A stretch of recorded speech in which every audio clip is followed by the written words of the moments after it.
Hi, everyone. Welcome to our Excellence Module number 5, Formative Assessments in Virtual Environments. I'd like to welcome our teacher leaders who are in this live webinar, as well as invite and welcome the teachers that are watching this for their classroom instruction and are taking in this module in hopes of augmenting their practice.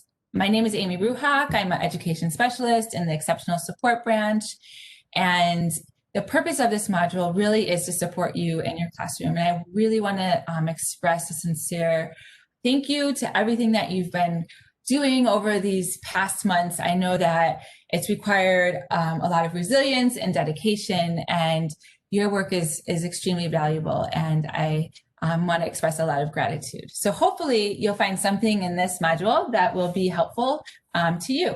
One note I wanted to say is that in this module, I review the importance of formative assessments, as well as provide specific strategies to formatively assess your students in virtual environments. I do not provide in-depth tutorials on how to use specific tools, although in the resource kit, all of those links would be provided. So don't worry if you feel like you don't have a complete understanding of how to actually implement the tool. It's more for you to see what are some different ways that I can formatively assess my students, and what are some ways that I feel are within my scope of practice that I would feel comfortable trying out with my students. Okay, so our learning goals today, first and foremost, I think it's important that we understand and clearly ground ourselves in the purpose and benefits of formative assessment. So formative assessment, regardless of the environment, is critical to the learning process. And so I think we need to start with a solid understanding of formative assessment. Secondly, we're going to identify specific formative assessment strategies that you can implement during synchronous and asynchronous instruction. So you'll walk away with hopefully some new strategies that you can try in your classroom. And lastly, we're going to learn strategies to increase student engagement and student outcomes. And the reason why I included this learning goal is because there's a direct correlation between formative assessments and student engagement. Whenever you are formatively assessing your students, you're providing them with the opportunity to respond and to engage in instruction and to be an active learner, which in turn improves student outcomes. So I want to start the presentation before we delve into the strategies with a grounding in teaching and learning first. It's really important that, given the switch from brick and mortar instruction to virtual environments, that we remember that good teaching practices are still necessary. And if you as a teacher can ground yourself in what those practices are, then you will be more successful in the virtual environment. So first and foremost, good instruction is the foundation of all learning. And it's important that we focus on pedagogy, not technology. So as you all know, and I know myself as well, as soon as we switched to this distance learning, our inboxes were bombarded with new tools and computer-assisted instruction programs and new apps that are going to improve your instruction and just make it amazing. But really, we can't be distracted by all of that. We really need to focus on what is good pedagogy and really use the technology to support the instruction. So first decide, what do I know is good instructional practice? Then what tech tool can help me do that? And then going back to teaching, learning first, always aligning your instruction to objectives. So even though we're now in a virtual environment and we've got all these fun games that we can do, really grounding yourself in what is my lesson objective and how am I going to carve out the instruction for my students so they can meet that objective. So I go back to my daughter, who's a 5th grade student in public school, and there's a lot of, scavenger hunts. Teachers like, go find your favorite stuffed animal, go find your pet, et cetera, et cetera.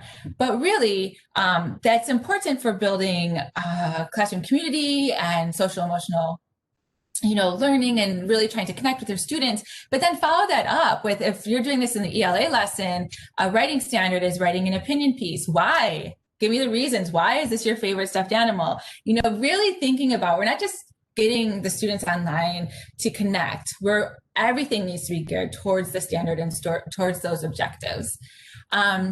Always remember to create student engagement by providing students with frequent opportunities to respond during instruction. And that's one of my big areas that I focus on always, is frequent opportunities to respond. And this is challenging even in face-to-face instruction. So now that we're in virtual learning, I think we really could all use a little bit of help in determining how we can do that. The next 3 bullets here are especially important because these all align to the purpose of formative assessments. So we always want to make sure that we're monitoring student acquisition of objectives. So as we're teaching, are they understanding our lesson objective? And are we providing specific and timely feedback?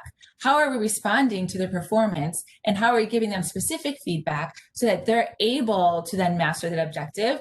And then most importantly, of course, you all know, adjusting your instruction based on student performance, which is one of the key strengths and benefits, right, of formative assessments. You're assessing for learning, and you're assessing for how well your instruction is impacting their learning. And the last 2 bullets here before we jump into formative assessments are 2 thoughts that really come from Anita Archer. You know, she does a lot of work with explicit instruction, but first of all, keep the structure predictable and simple. So just like you have, you know, think of Harry Wong, First Days of School, just like you have in a traditional brick and mortar classroom, what are your procedures? What are your routines? How do the students know what to do? And that's what you need to keep in mind when you transfer over into this virtual environment. And the main reason, as Anita says, is what you think about is what you learn. So if you're an elementary student and you're logging on to a math lesson, and every time you log on, you're playing a different app, or you're doing a different activity, or you're not exactly sure what the rules are for breakout rooms, all of your cognitive load is going to be focused on those logistics. But are you going to be able to focus on math, right? So keep it simple, keep it predictable, because what you think about is what you learn. So why use formative assessments? We just went over some of the groundwork for effective instruction, effective teaching, and formative assessment is such a powerful part of effective instruction. So if you, at this moment, all of you, can go ahead and just jot something down in the chat box. Why do you think formative assessment is important? Why should we use it?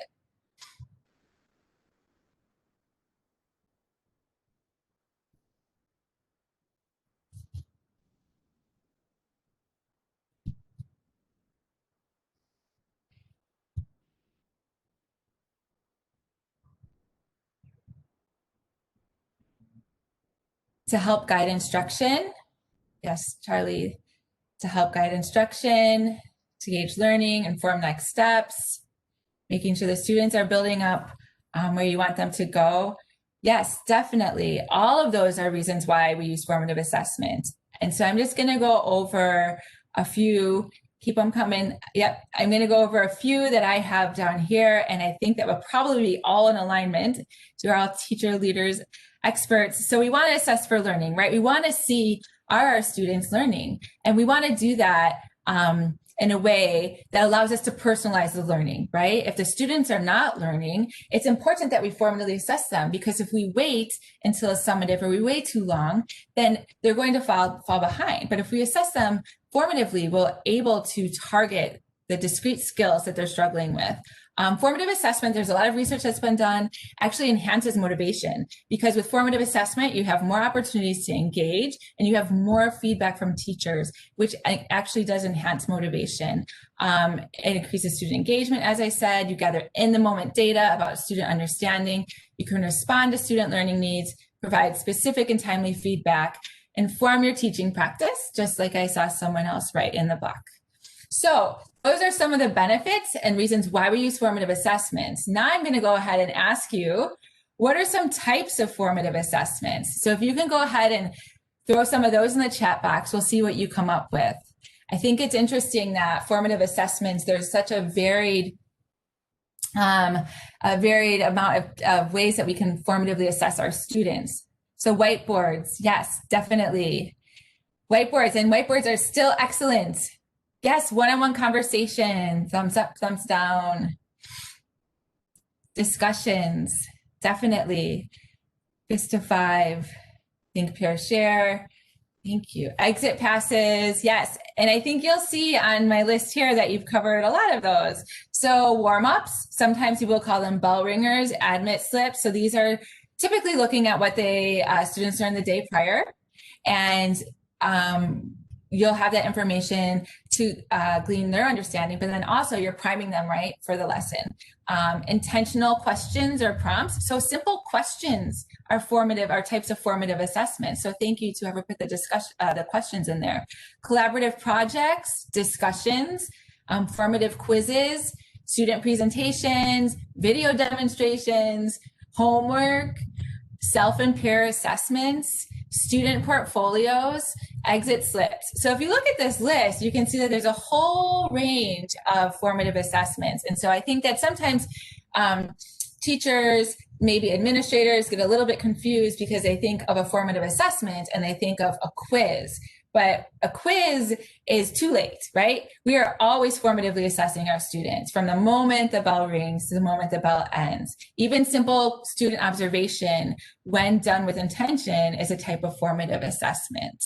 So what we're going to do now is go into the different strategies that I'm going to cover that will enable us to implement some of these formative assessments in a virtual environment. So the ones that I've selected for today, we're not limited to these, but these are the ones that I selected because I feel like they're easily accessible to teachers and to students. So first of all, we're going to go over Google Forms and what are the different ways that we can use Google Forms to formatively assess our students. Then we'll talk about Jamboard. I'm sure some of you are familiar with Jamboard, and not just the idea that, oh, we can have students put sticky notes up, but how can we use Jamboard to ask the questions we want to ask to get the student feedback that we need to understand if they are making progress towards the lesson objective. HyperDocs. So I know HyperDocs is thrown around a lot, that term, and actually there still is some confusion amongst some of my colleagues, like, is it just a Google Doc with link? What is a HyperDoc? Why is it important? We'll cover Peer Deck and Nearpod, and I put these together because they're very similar.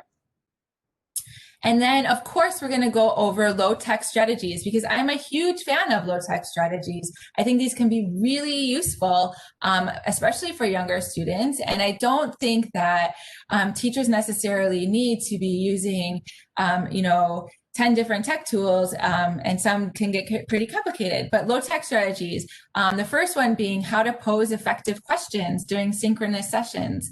Also the use of physical whiteboards and physical response cards. So those are the different strategies that we're going to review. And then as we're going through this at any time, if you've used one of these strategies and feel like sharing an anecdote of how it went with your classroom, feel free. But again, we're going to have, for all the teachers watching this webinar, we're going to have those resources also in the resource toolbox. So let's start with Google Forms. I'm sure a lot of you have already used Google Forms to fill out a survey. Teachers usually get sent Google Forms like, when are you available, or blah, blah, blah, blah, blah.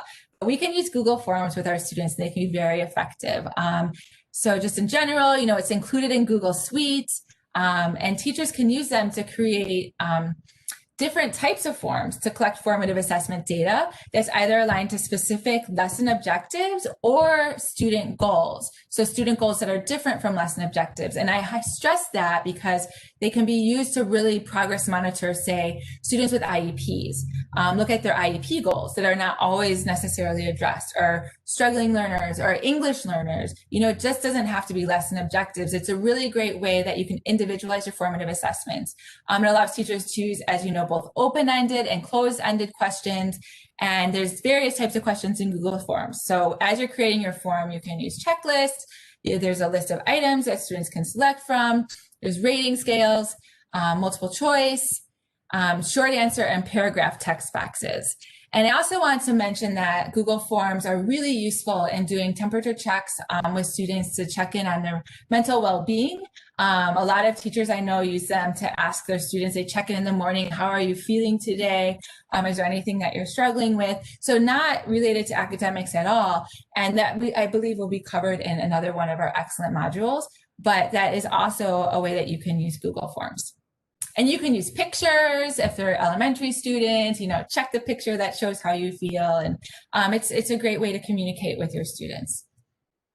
Okay, so I'm going to go ahead and share some sample applications. So we talked about one of the ways that we can formatively assess our students, right, is with a warm-up at the beginning of the lesson. So here's just an example. It's super easy to create a daily warm-up. This is for students. They had been working on graphing inequalities. So it's just one question. You know, maybe you worked on this the day before, you're going to continue working on this today. Here's one question, and they need to select the correct answer and just their name, and then they submit. There's also the progress monitoring of IEP goals. So IEP goals, obviously, they're going to be different than the main lesson objectives.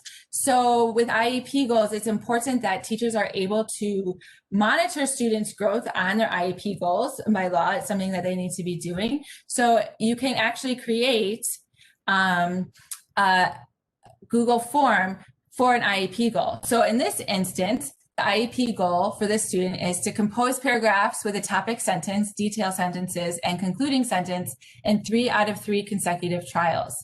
So it says here, using the Hamburger Paragraph Graphic Organizer, compose a paragraph with a topic sentence, 3 detail sentences, and a concluding sentence.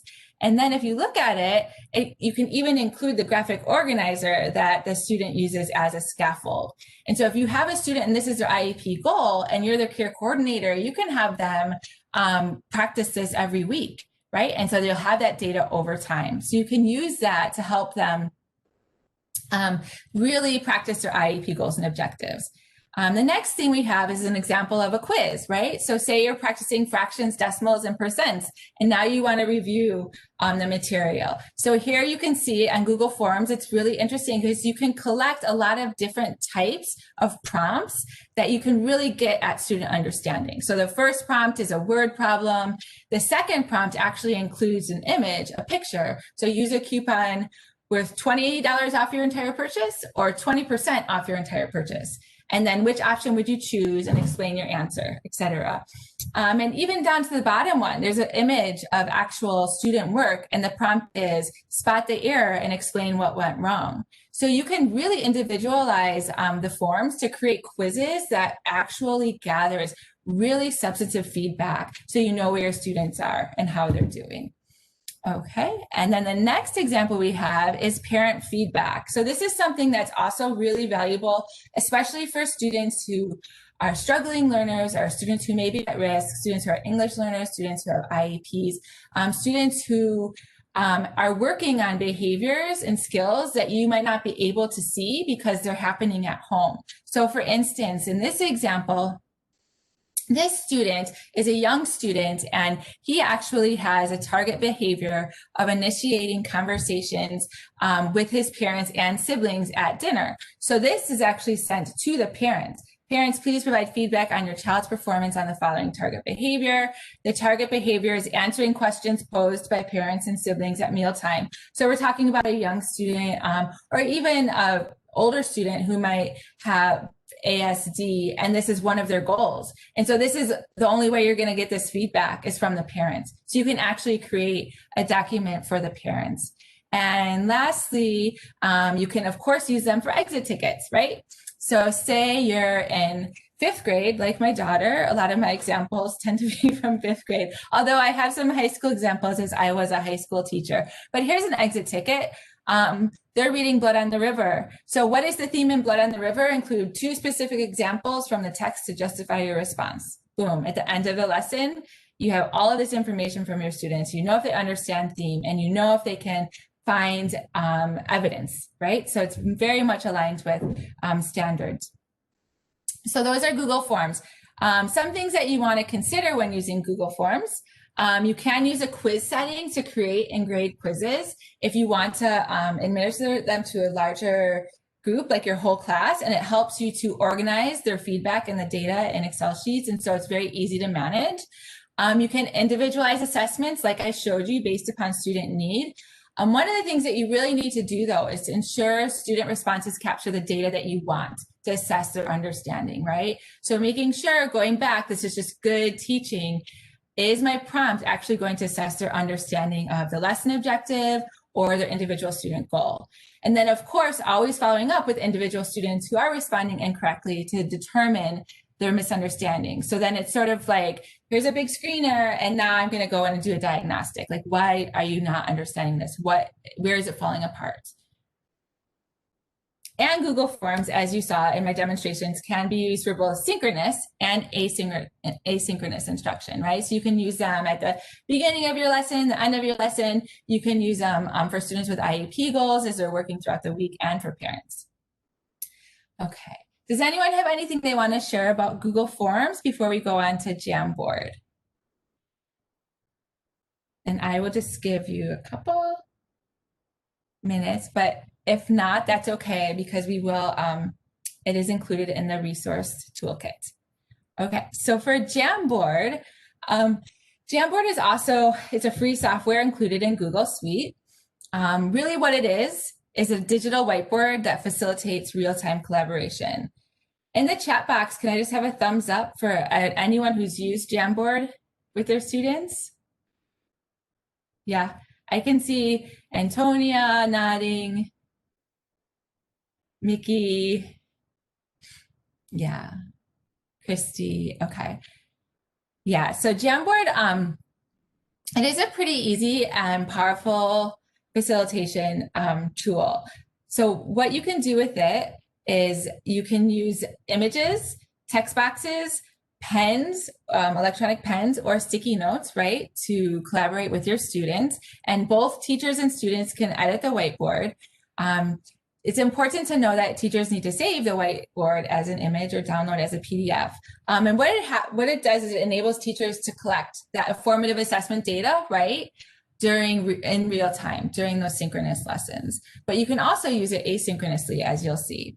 So I have some sample applications. So one thing that you can do that I think is pretty interesting is you can create individual student jams. So instead of having a Jamboard where all students participate in a synchronous session, you can actually create a set of jams for an individual student that they can work on throughout the week. So for instance, this is an example.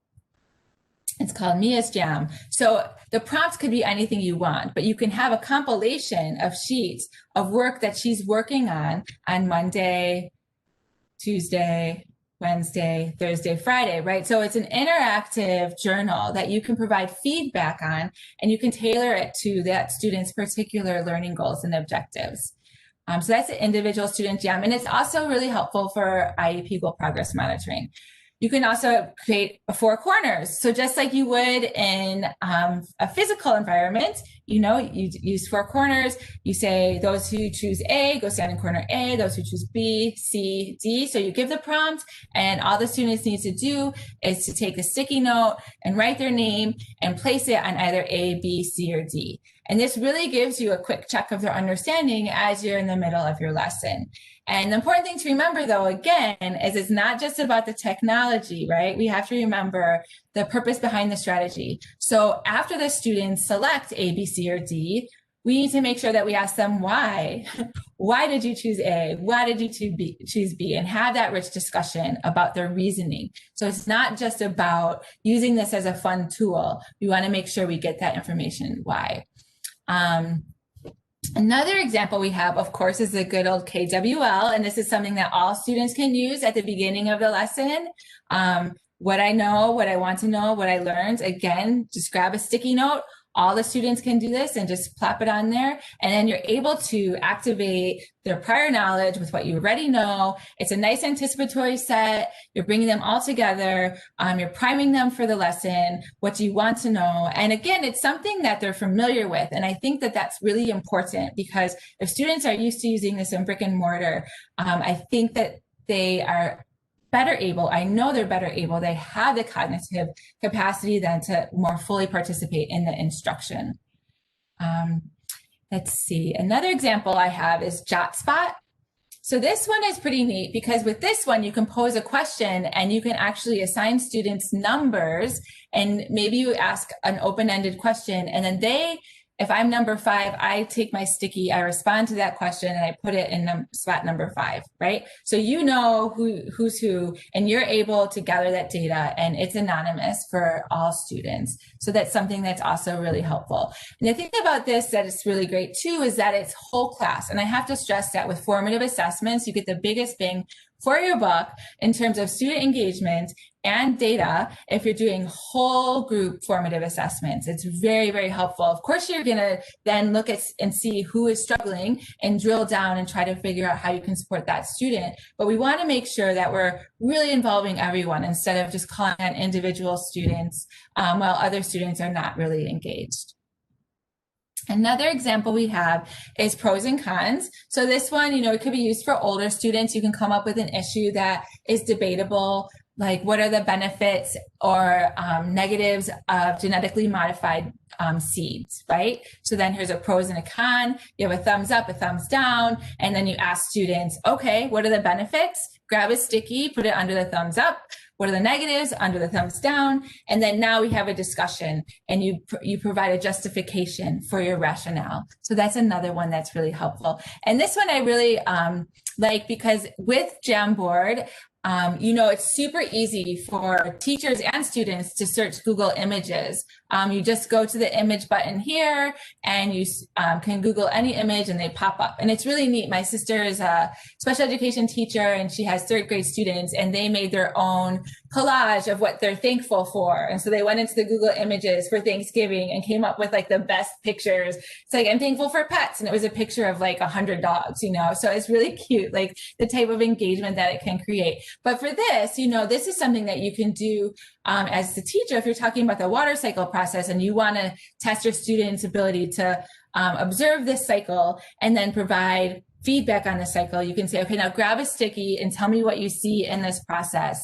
What is condensation? What is transpiration? Where is evaporation? And they're able to engage with the visual, especially for something like the water cycle process, which is so much easier presented with a visual. And then again, immediately in the middle of your synchronous session, you're getting that feedback. Okay, and the last one, is breakout rooms. So breakout rooms, we could do a whole session on how to have effective breakout rooms, but breakout rooms, they're very important, right? Because we can use flexible groupings, we can have students collaborate, we can do peer assessments, but they can be challenging because sometimes students go into breakout rooms and they just sit there quietly and you don't really know what they're doing because you can't be everywhere at once. And, they haven't really been taught the routines and procedures. But an example of breakout rooms would be this one. And this is, again, it's about Blood on the River. Let's say I'm going to have a breakout room and we're talking about character traits. And there's 4 different characters. I'm going to break my class into 4 different groups. And each group is going to take one character from the book, discuss that character, and provide Post-its about that character and character traits and character development that goes with that character. So the first group might do Samuel.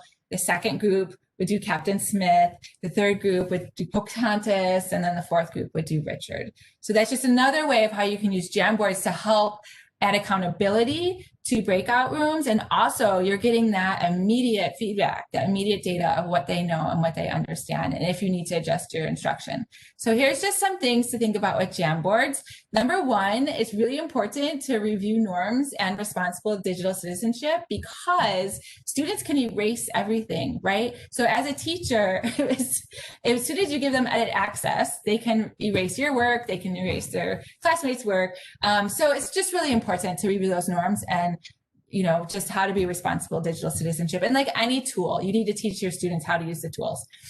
You can scaffold instruction by providing pre-filled sticky notes. So for instance, if you're going to use a Jamboard that had a Venn diagram on it and you had a breakout room and you knew you had some students who needed some scaffolds, you could actually go in and pre-fill the sticky notes with items and then have them sort the sticky notes, right? So there's so many different ways you can provide supports for struggling learners and within using Jamboard. Again, make sure that you're getting the data you need to assess understanding. You can monitor individual student progress. It provides real-time formative assessment data. Again, provision of specific and timely feedback. And we've shown, once again, that we can use this both for synchronous and for asynchronous instruction. And it's super important for asynchronous because you don't want a student just to say, okay, I'm going to work in my workbook, pages 13 through 17, and you don't even see what's going on. But if they actually have an interactive platform that they're working on, you can check on them every day and give them feedback, okay? So I'm going to go ahead and move on into HyperDocs. I'm looking at the time. So HyperDocs, and this is something that I initially was confused about too when I heard the name a while back.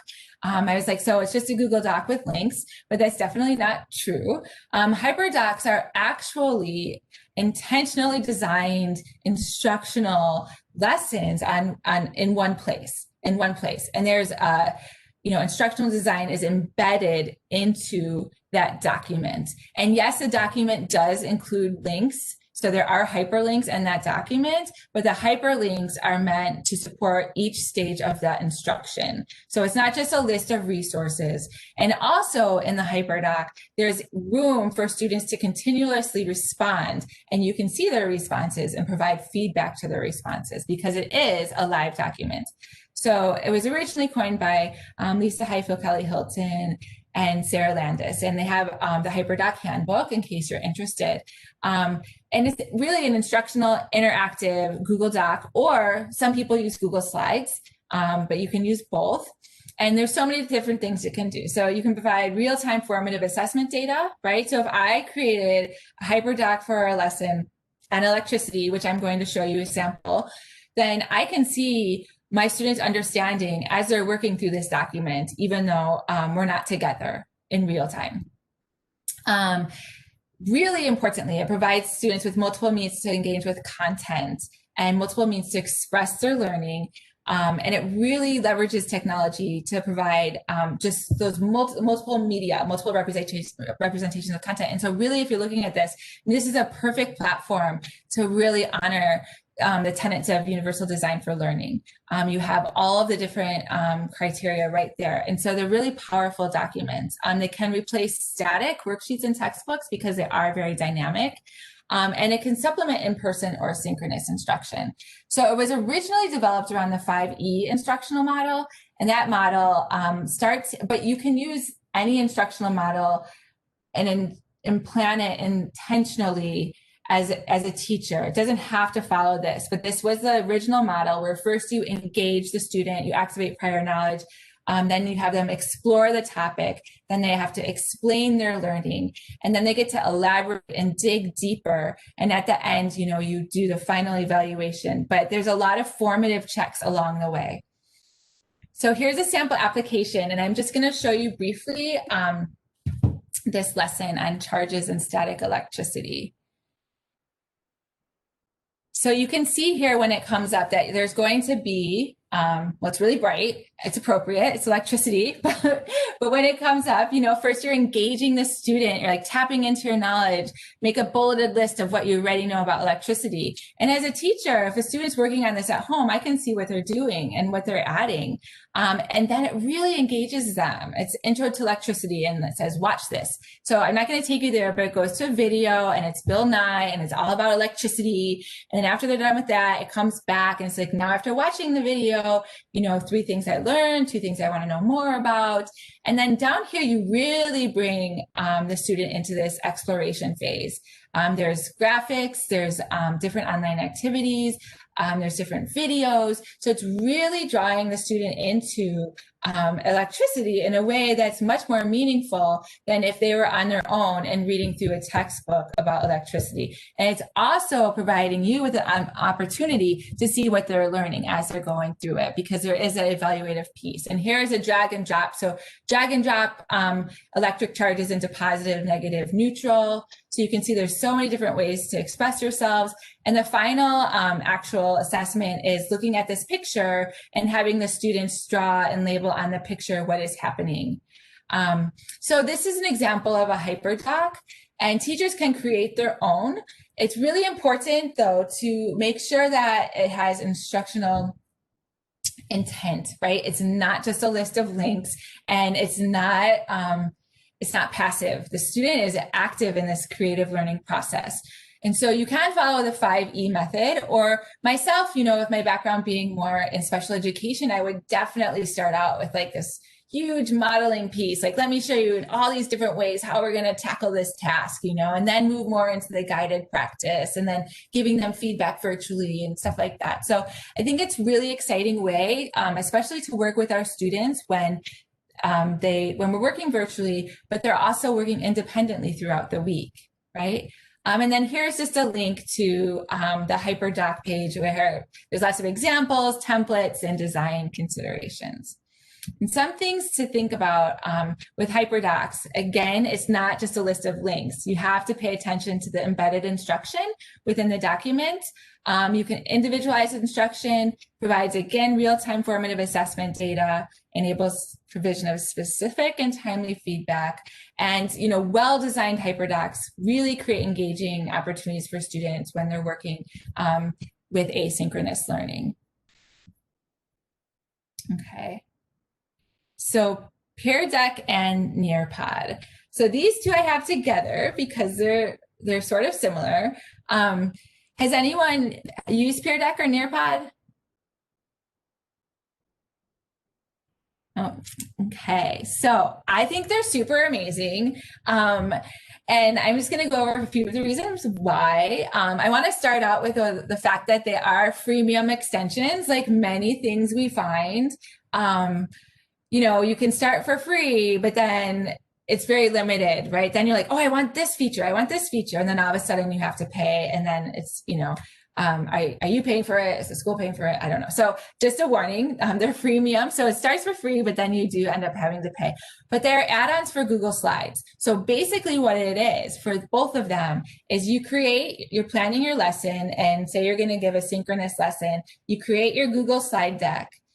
And then what it does is it's an add-on in Google Slides. All you have to do is select from the toolbar on the right, and I'll show you some examples of some of the slides, and you can embed an interactive formative assessment on any slide. So on a slide, you could say, oh, on this slide, I'm gonna want them to draw the water cycle, or I'm going to ask a multiple choice question, or I'm going to say, is this true or false? You can actually embed that on the slide. And then on teacher view, you see everybody's responses. So it's very immediate feedback on their understanding. The students don't see anyone else's responses. You see their responses. And in the resources toolbox, there's a whole tutorial on how to use Pear Deck and Nearpod. I just want you to understand its features to see if you're interested in then going to check it out.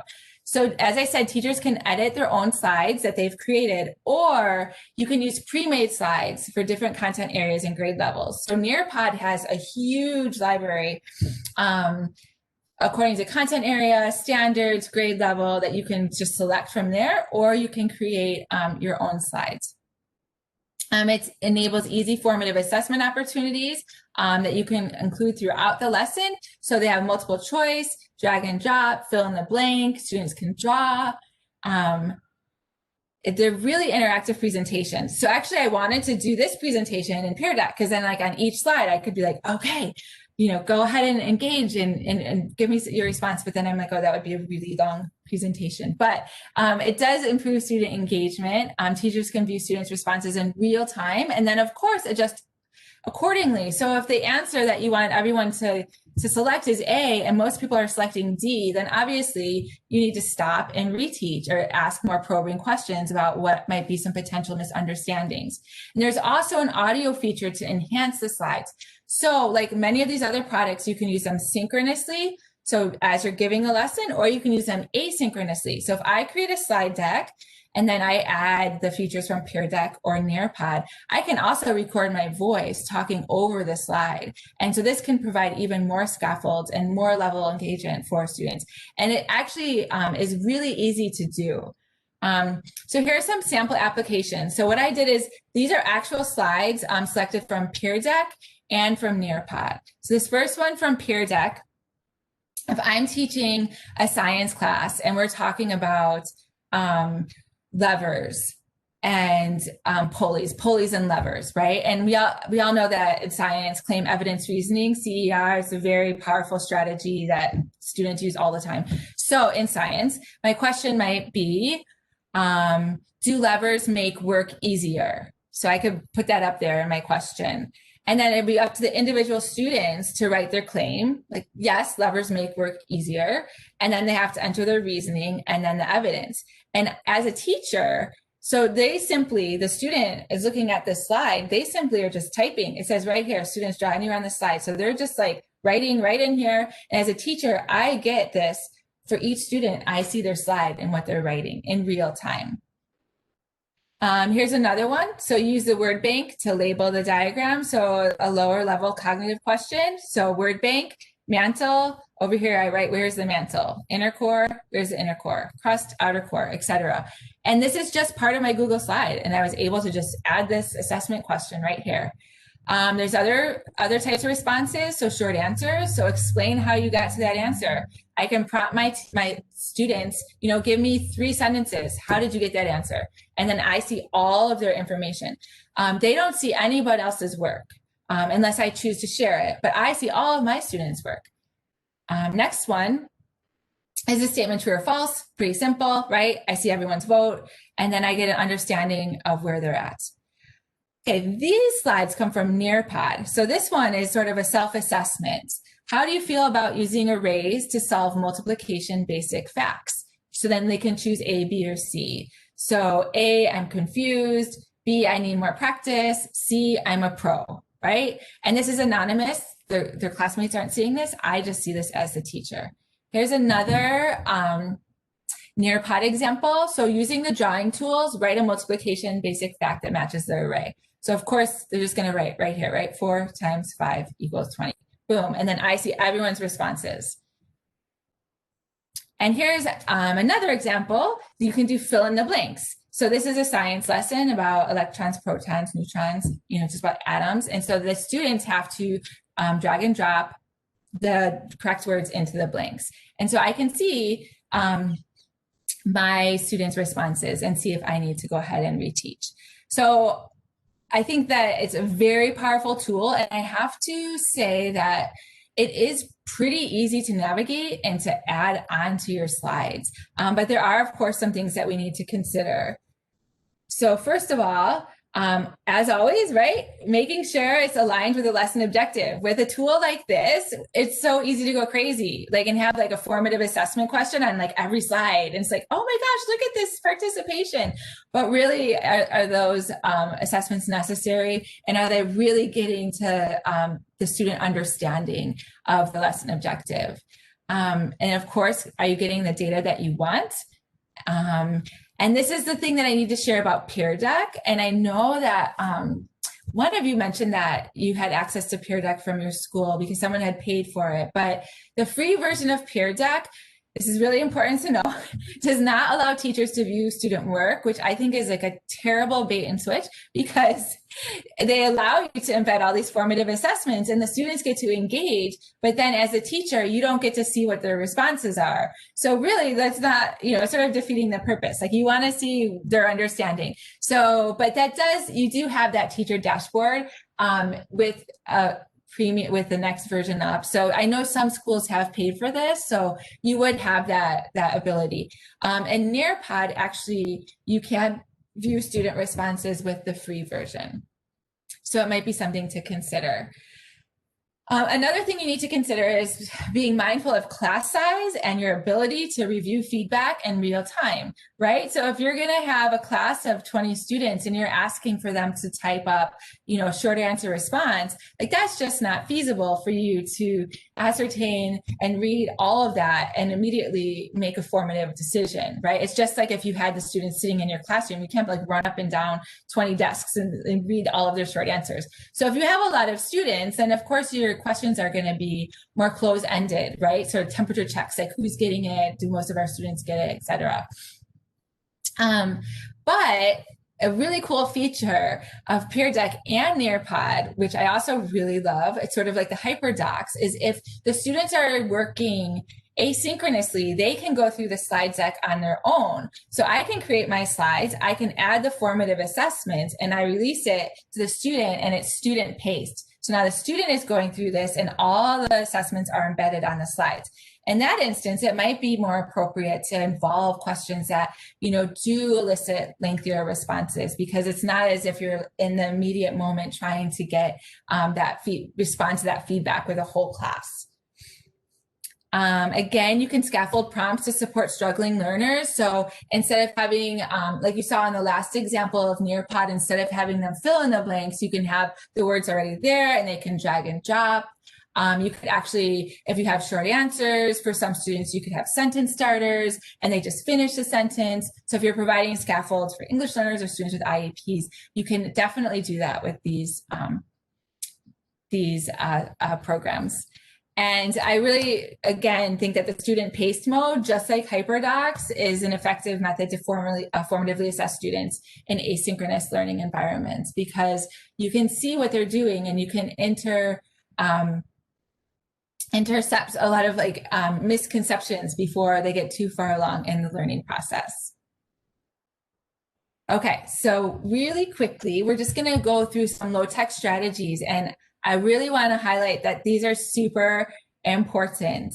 I see a question. Nearpod is not just for primary students. It goes all the way up through high school, to clarify that. So low-tech strategies, posing effective questions. So just quickly, when you pose effective questions, you can increase student engagement, you increase attention and participation, improve student outcomes, motivation. And there's a whole slew of research on effective questioning and these elements.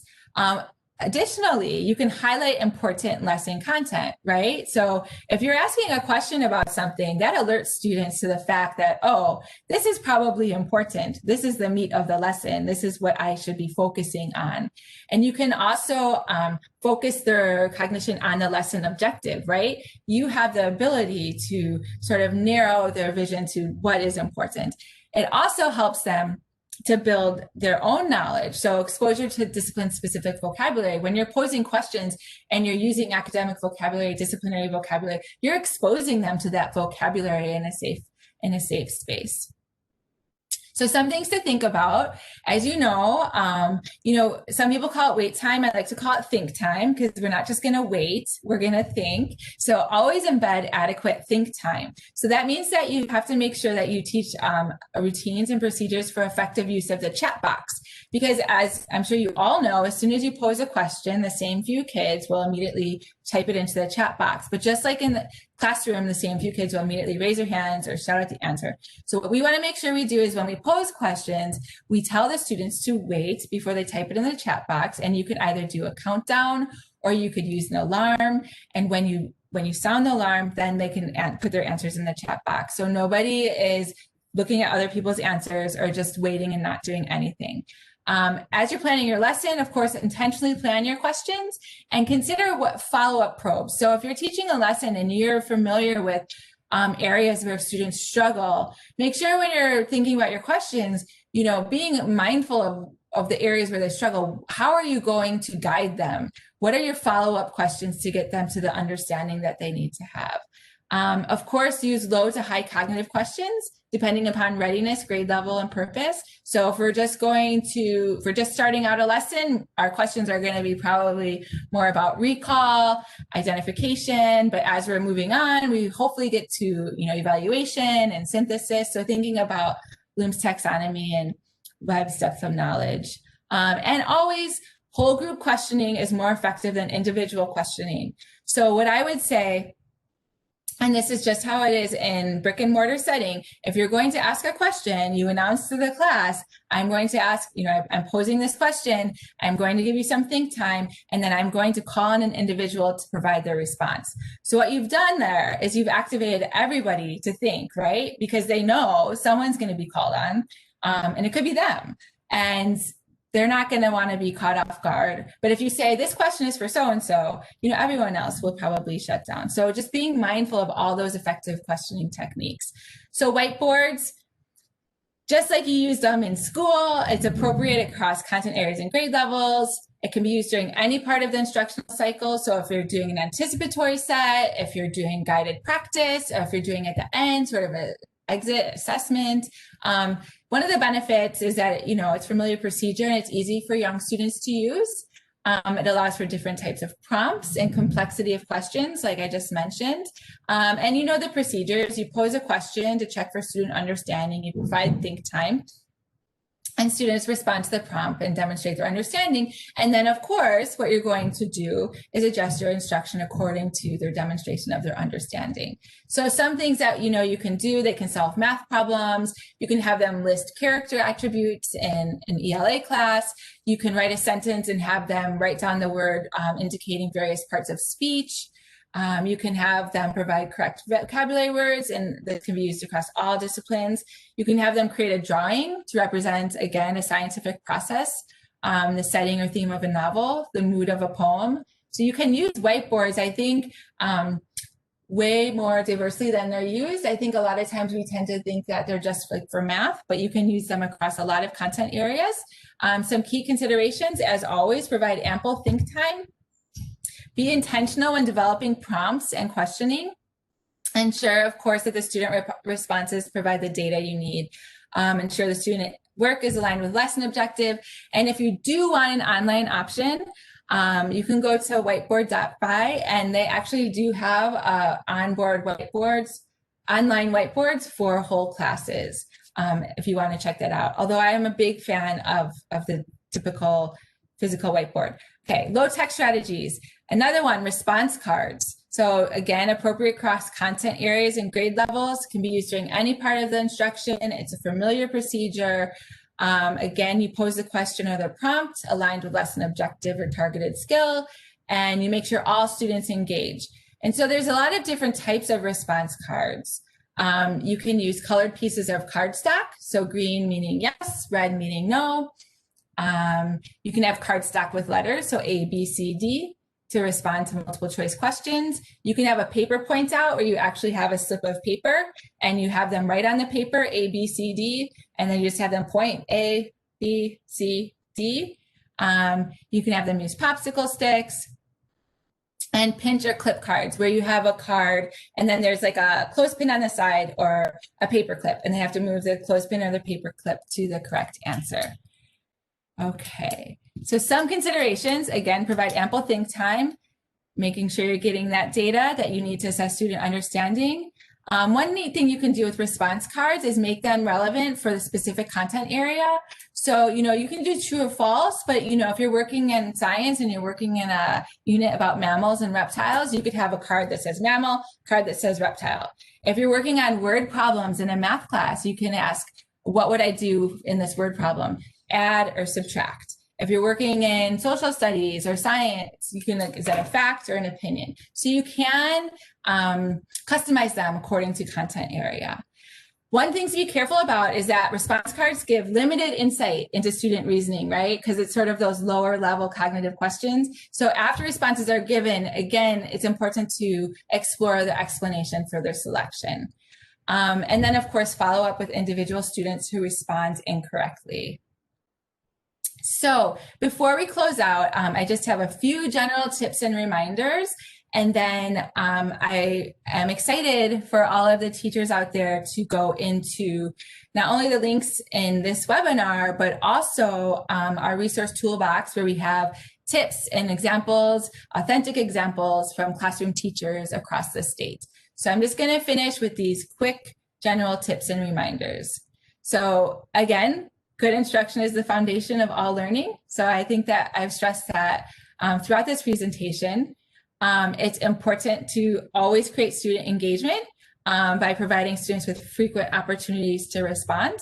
And when you're doing that, you're gathering the information that you need to formatively assess your students and adjust your instruction accordingly. Keep it simple. Again, I know that it can be very overwhelming for teachers. Again, my sister, special education teacher in Chicago, calls me all the time overwhelmed, feeling like she's not using enough tech tools or enough apps. And I'm always trying to assure her that, follow good instructional practices, find a few tools that you need to do what you need to do, and keep it simple. And your students will appreciate it as well, because they will understand the procedures and the routines. Establish routines and procedures. And lastly, of course, using technology intentionally to support assessment for learning. So that is the wrap up of this session. And I am looking forward to you exploring all of the other resources. And if you have any questions, of course, you can contact me after you're done going through the resources at Amy Ruhak. And before we close out, I would like to ask some of our teacher leader participants if there's anything they wanted to unmute and share or type in the chat box at this time.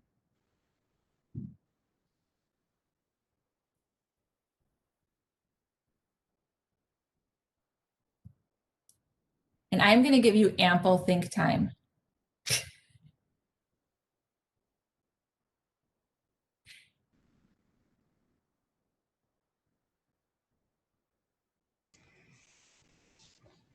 I can share one low-tech formative assessment that I use real quick is when I do give a question that I would like a response from everybody, I set my timer, give them a set time, and ask them type their answer in the chat, but don't hit enter until they hear the alarm or until I ask them to hit enter so that everybody can answer it. And then you'll see all the answers pop up at once, as opposed to the fast student giving the answer, blurting it out before everybody else even had a time to think. And it's really quick and easy. And I like using that. I use that daily. Thank you, Shannon, for sharing that. Okay. And we will have a whole host of resources in our resource toolbook as well. Okay. So at this point, I'd like to thank all of you for attending. And again, please contact me if you have any questions. And I hope that you have a good day if you're in this live webinar. And if you're watching this at a later date, I hope you have a good day as well. Thank you.